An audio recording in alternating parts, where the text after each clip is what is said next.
केवळ दैव बलवत्तर म्हणून नाशिकचे मानकर, फडोळ आणि दराडे कुटुंबीय पहलगाम हल्ल्यातून बचावलेले आहेत. आता ते पुन्हा एकदा काश्मीरहून नाशिकला परत आलेले आहेत.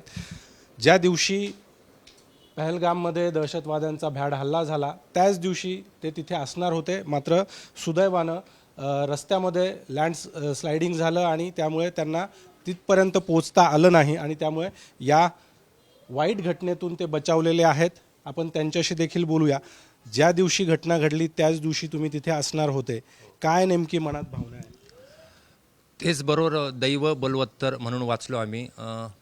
त्या दिवशी आम्ही, ज्या दिवशी अतिरेक्यांचा हल्ला झाला त्या दिवशी आम्ही तिथंच होतो. पण आदल्या दिवशी लँडस्केपिंग झाली रोडला, हायवेला. आर्मीने आम्हाला थांबवलं, तुम्हाला जाता येणार नाही, पुढे रोड बंद केलेला आहे, तुम्हाला इथंच आजची रात्र इथंच काढावं लागेल. आम्ही ती रात्र पूर्ण टेम्पो ट्रॅव्हलमध्ये झोपलो.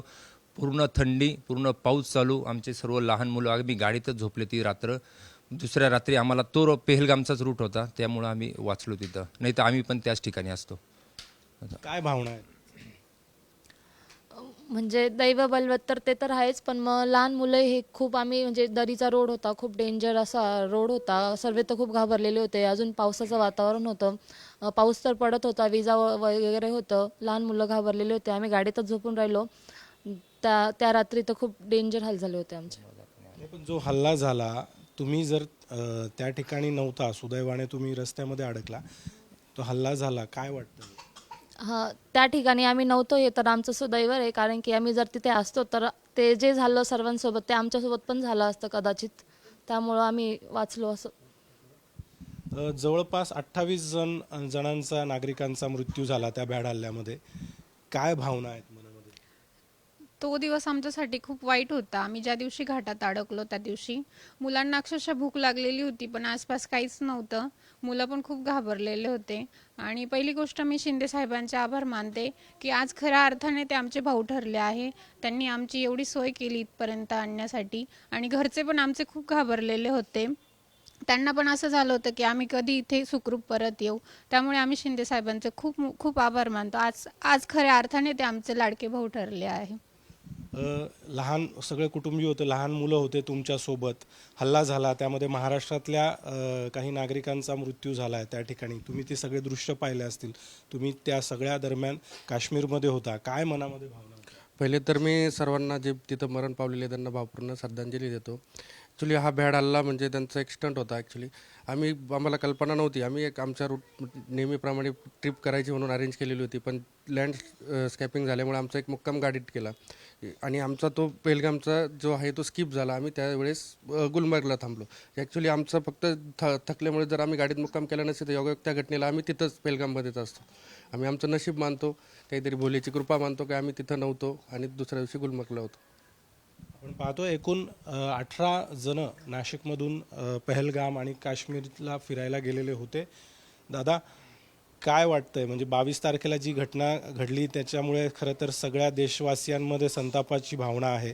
आपल्या महाराष्ट्रातले पण काही नागरिकांचा मृत्यू झाला आहे. अगदी मुलांसमोर, पत्नीसमोर दहशतवाद्यांनी गोळ्या झाडल्या. ॲक्च्युली जो भाडा हल्ला झाला आहे तर त्याला पहिली गोष्ट म्हणजे मी निषेध करतो. आणि जे मरण पावलेले जे 28 लोक, त्या लोकांना मी मनापासून भावपूर्ण श्रद्धांजली देतो. आणि यदा कदाचित आमची जर गाडी तिथे फेल झाली नसती किंवा मग रूटमध्ये लँडस्कॅपिंग झाली नसती तर यदा कदाचित त्या लोकांमध्ये आम्ही पण असतो. म्हणजे आमचं नशीब, देवाचे आभार मानतो. आणि त्या गोष्टीमुळे आम्हाला खूप अनुभव आलेला आहे आणि खूप हा वाईट अनुभव म्हणजे इतर कोणालाच येऊ नये अशी मी देवाकडे प्रार्थना करतो. आणि ह्या गोष्टीमुळे आज आम्हाला मुलांमुळे म्हणजे यदा कदाचित सर्वांचं नशीब का आम्ही त्या हल्ल्यात, त्या भाड हल्ल्यात आम्ही पण सामील असतो. तर त्या गोष्टीचा मी निषेध करतो का जे भाड हल्ला झाला आहे, जे अतिरेक्यांनी एवढं निष्पाप लोकांना मारलेलं आहे, तर ते जे लोक आहे तर त्या लोकांना मी खरंच मनापासून भावपूर्ण श्रद्धांजली वाहतो. तुमच्यासोबत मुलं होती, तुमची लहान लहान सगळी नातेवाईक, मित्र.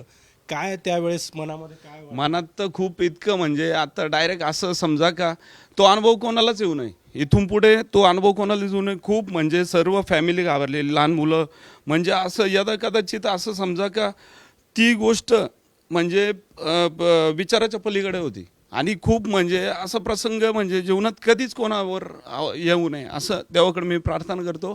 आणि सुदैवाने आम्ही त्या स्पॉटला नसता कारणास्तव इथं तुमच्या समोर उभे आहे. आपण पाहतोय की सुदैवाने बचावले आहेत हे सर्वजण.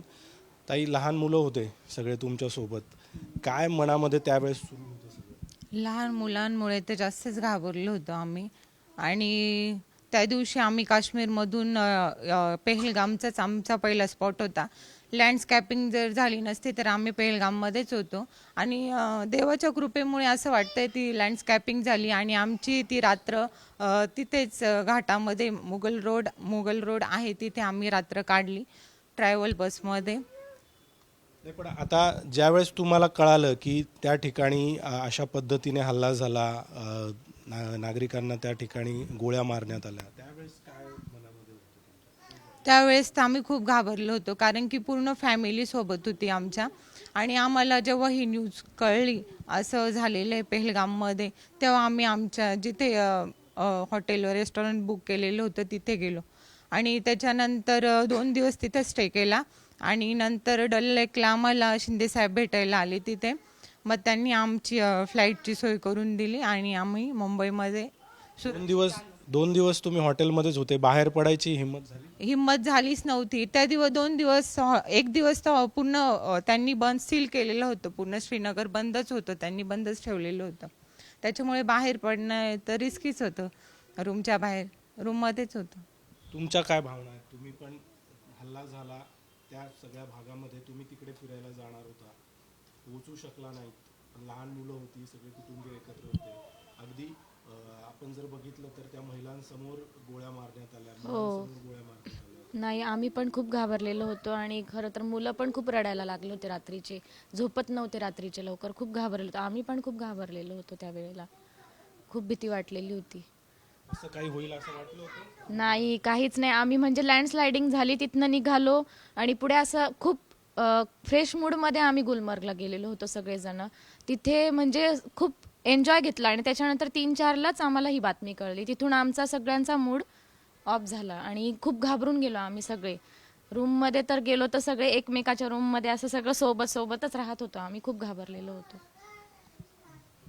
या घटनेनंतर खरं तर संपूर्ण देशवासियांमधून संताप व्यक्त होतोय.